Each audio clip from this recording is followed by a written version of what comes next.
All right. Happy Friday morning, everybody. Thanks for being with us. I'm Joy Lim-Nackering here with Lana Harris. Yes. Good morning, everybody. Okay, morning. so catching you up on some things that have happened in Atlanta today. And, you know, they say that Atlanta is not a real place. And somebody really just drove a box truck through a CVS pharmacy. Now, if that sounds familiar, it's because that same thing literally just happened, what was it, a couple of months ago in Cobb County? Somebody did that with a U-Haul truck. So it's pretty unbelievable. Thankfully, nobody was in there at the time because this happened overnight around 4 in the morning. This time it was location on Cascade Road. So similarly to the Cobb County U-Haul situation, police believe whoever is responsible for this used the truck pretty much as a battering ram to get in there and steal the ATM. So a whole chunk of the building was in shambles with glass and bricks just all over the ground. Massive hole in the side of the building, which you can kind of see in that video that's circulating through. So crew spent the morning cleaning up all that debris, and right now investigators are trying to figure out what was taken and who did it. But people who went by earlier to get their medicine or just whatever they need from CVS were, of course, a little aggravated waking up and walking up to that. That's, you know, obviously very inconveniencing.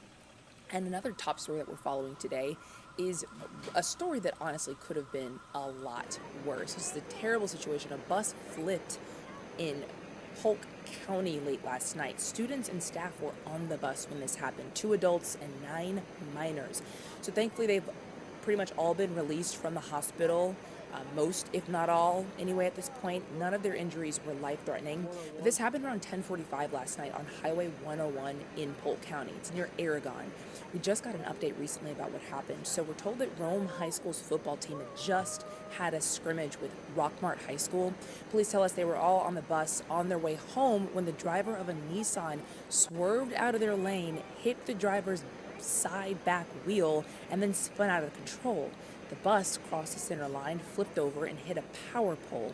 We talked to a man who lives near the site of the crash, and he told us he heard a loud boom and rushed over to help when he heard people screaming. Listen to this.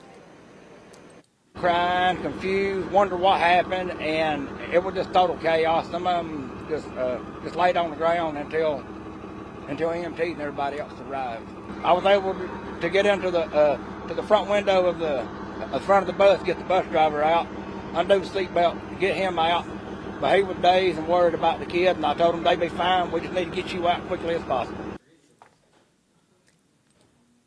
Such a horrifying situation. And to make things worse, police tell us that the driver of that Nissan was found to be under the influence. So that person was arrested. So again, thankfully, none of their injuries were life-threatening.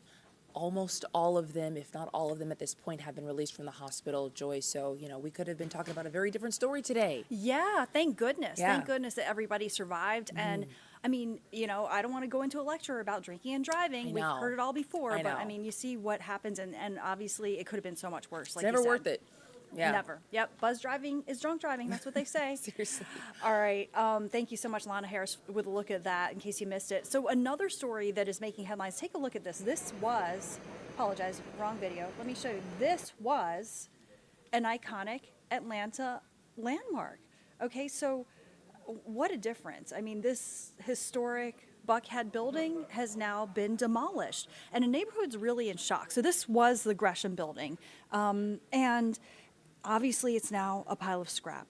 Atlanta News First reporter Joshua Skinner is at Chastain Park near the Galloway School where that building stood, and it's now over 100 years of history that's just gone. Chastain Park is a bustling area, and the Gresham building lorded over all of it, looking into the heart of Atlanta. It was the most iconic structure, the most iconic building in Chastain Park. Thornton Kennedy is an Atlanta native and works with the Buckhead Heritage Society. It's just a reminder of a bygone era. Built in 1911 as the Fulton County Almshouse, it housed the most needy of Atlantan society. In 1969, it became part of the Galloway School. The demolition of the Gresham building came as a shock to Kennedy, especially since the neighborhood made it clear they wanted the building, or at least its facade, to stand. We feel like the community had made its voices heard, that they wanted to preserve this building in some way. But when people walked by Thursday afternoon, history was in tatters. Did you have any idea that this was going to happen? No. Carla Jones has lived in Buckhead for 27 years. I feel like it's just a part of the family missing.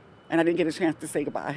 And while it was beautiful on the outside, the inside was in a state of decay. And it fell into a state where it really was a dangerous building for kids to be walking through every day. And Buckhead Heritage recognizes that that was the state of things. But attempts to keep the building up have come down. It would be hard to put into words how heartbreaking this is. And now the building is history, and a piece of what made Atlanta lost with it. When we lose these buildings, we lose those stories of our history. Joshua Skinner, Atlanta News First.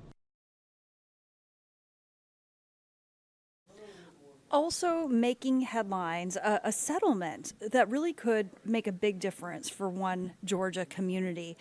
So a North Georgia city will soon take some steps to protect its residents from a cancer-causing toxin found in its drinking water. We're talking about PFAS, also known as forever chemicals. So this is part of a settlement just reached yesterday in a federal lawsuit involving the city of Calhoun, which is about an hour's drive north of Atlanta.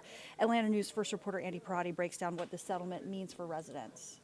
A commitment to cleaning up contamination. That's what a settlement involving a federal lawsuit could mean for thousands of residents in the city of Calhoun, Georgia. We live in one of the most heavily contaminated regions in the country. Jesse Denumbran Chapman is the director of the Coosa River Basin Initiative. He worked with the Environmental Law Center to file a lawsuit against the city this past March, claiming its wastewater treatment plant was polluting the region by discharging PFAS directly to a river from a sludge field upriver from the city's water intake. PFAS then made its way to the city's drinking and residential well water. The environmental watchdog groups say PFAS got into the river from carpet manufacturers located north of Calhoun that used the toxin for decades to make carpet stain and water resistant. We have known for years that the contamination in this region has been extensive.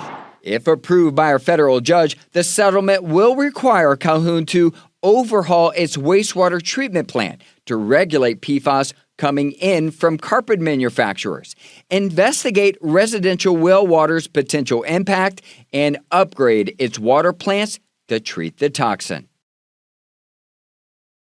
And thanks so much to Andy Parati for that report. Of course, we're going to keep following the latest there. Okay, let's talk about really bridging the digital divide. Apologize, I'm trying to just change my graphic here. I apologize for that delay, multitasking. So the goal here is to create equal access in an increasingly digital online world. Atlanta News First Sawyer Bussey taking us behind the curtain with one group in Atlanta working to make sure that everyone has access to valuable resources. And I became very aware of the digital divide because of COVID. And I could really see, not just in the greater Atlanta area, but all over our nation, the kids that were falling, the students who were falling behind in terms of education. The digital divide is literally the line that divides people who have technology resources and those who do not. And there are groups here in Atlanta trying to bridge that divide, getting everyone on the same page. One of those groups is a nonprofit called CompuDopt. They are a national nonprofit with ties here in Atlanta.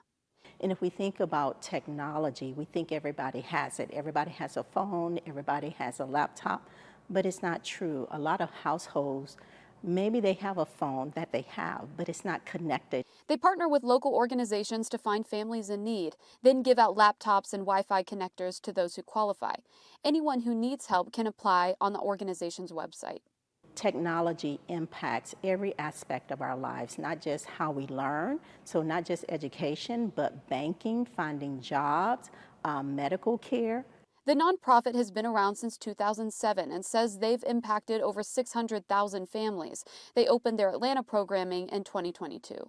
They've given away thousands of laptops here in Atlanta through partnerships with organizations like AT&T and the CDC Foundation. We really want to make sure that lower income communities have access to technology. Each laptop represents a bridge, represents a family, online, fully connected. In Forest Park, Sawyer Bussey, Atlanta News First. And thanks so much to Sawyer for that report. More on that and all of our top stories on AtlantaNewsFirst.com. Of course, also our free mobile news app. If you just download that, of course, you'll get updates sent right to your phone on all the top stories and your full First Alert forecast. Thanks for joining us.